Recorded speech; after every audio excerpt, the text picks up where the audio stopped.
Nakahabol pa sa birthday ni Leia.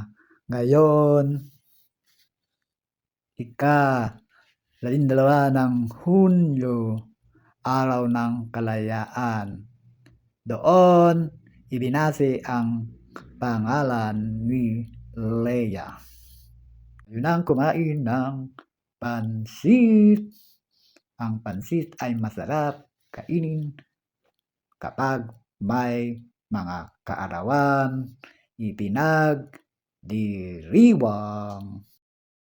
Ang grandfather Pogion ay maibigin maglagay ng kanin iterno sa pansit sapagkat mas napipil ng grandfather Pogion na kumain ng pansit at ito'y iulam sa kanin. Kahit na isang cup ng kanin nang mapil ko ang busog. Sapagkat pagka ito ay kinain ko ng puto at tinapay, ako ay hindi nasa-satisfied sapagkat satisfied ako kapag ito ay inulam ko sa kanin. Ako ay nabubusog at matagal ang gutom. Ganito ang pansit kapag isinubo ng kutsara at tangay-tangay ang mahabang pansit sa pagkain sa bibig. Maganang kumain. Ang grandfather Pogion ay nagmumukbang ng pansit sapagkat nakaramdam ang Father Pogion ng pagkagutom. Heto, mayroon pang masarap na chocolate cake na panghimagas.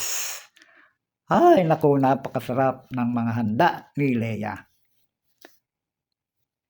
Tuloy ako sa pagkain ng cake hanggang maubos ko ang aking kinakain.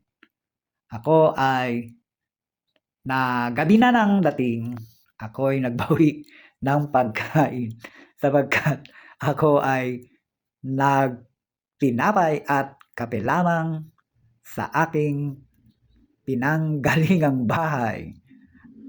Ako ay invited kay Leia sapagkat siya ay nagdiriwang ng kanyang birthday dito sa kanilang bahay sa bukid.